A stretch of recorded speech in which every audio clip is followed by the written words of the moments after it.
தொடக்க நூல் பிரிவு 3 மனிதனின் கீழ்ப்படியாமை. ஆண்டவராகிய கடவுள் உருவாக்கிய காட்டு விலங்குகளிலெல்லாம் பாம்பு மிகவும் சூழ்ச்சி மிக்கதாக இருந்தது. அது பெண்ணிடம், கடவுள் உங்களிடம் தோட்டத்தில் உள்ள எல்லா மரங்களிலிருந்தும் உண்ணக்கூடாது என்றது உண்மையா என்று கேட்டது. பெண் பாம்பிடம், தோட்டத்தில் இருக்கும் மரங்களின் பழங்களை நாங்கள் உண்ணலாம், ஆனால் தோட்டத்தின் நடுவில் உள்ள மரத்தின் கனியை மட்டும் நீங்கள் உண்ணக்கூடாது, அதை தொடவும் கூடாது, மீறினால் நீங்கள் சாவீர்கள் என்று கடவுள் சொன்னார் என்றாள்.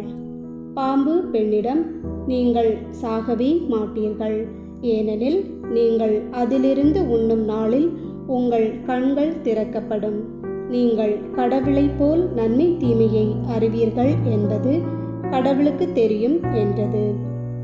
அந்த மரம் உண்பதற்கு சுவையானதாகவும் கண்களுக்கு களிப்பூட்டுவதாகவும் அறிவு பெறுவதற்கு விரும்பத்தக்கதாகவும் இருந்ததைக் கண்டு பெண் அதன் பழத்தை பறித்து உண்டாள். அதை தன்னுடன் இருந்த தன் கணவனுக்கும் கொடுத்தாள், அவனும் உண்டான். அப்பொழுது அவர்கள் இருவரின் கண்களும் திறக்கப்பட்டன, அவர்கள் தாங்கள் ஆடையின்றி இருப்பதை அறிந்தனர். ஆகவே அத்தி இலைகளை தைத்து தங்களுக்கு ஆடைகளை செய்து கொண்டனர். மென்காற்று வீசிய பொழுதினிலே தோட்டத்தில் ஆண்டவராகிய கடவுள் உலவிக் கொண்டிருந்த ஓசை கேட்டு மனிதனும் அவன் மனைவியும் ஆண்டவராகிய கடவுளின் திருமுன்னிருந்து விலகி தோட்டத்தின் மரங்களுக்கு இடையே ஒளிந்து கொண்டனர். ஆண்டவராகிய கடவுள் மனிதனை கூப்பிட்டு, நீ எங்கே இருக்கின்றாய் என்று கேட்டார். உம் குரல் ஒலியை நான் தோட்டத்தில் கேட்டேன், ஆனால் எனக்கு அச்சமாக இருந்தது, ஏனெனில் நான் ஆடையின்றி இருந்தேன், எனவே நான் ஒளிந்து கொண்டேன் என்றான் மனிதன்.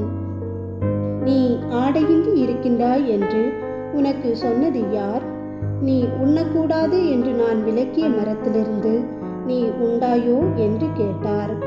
அப்பொழுது அவன், என்னுடன் இருக்கும்படி நீர் தந்த அந்த பெண் மரத்தின் கனியை எனக்கு கொடுத்தாள், நானும் உண்டேன் என்றான்.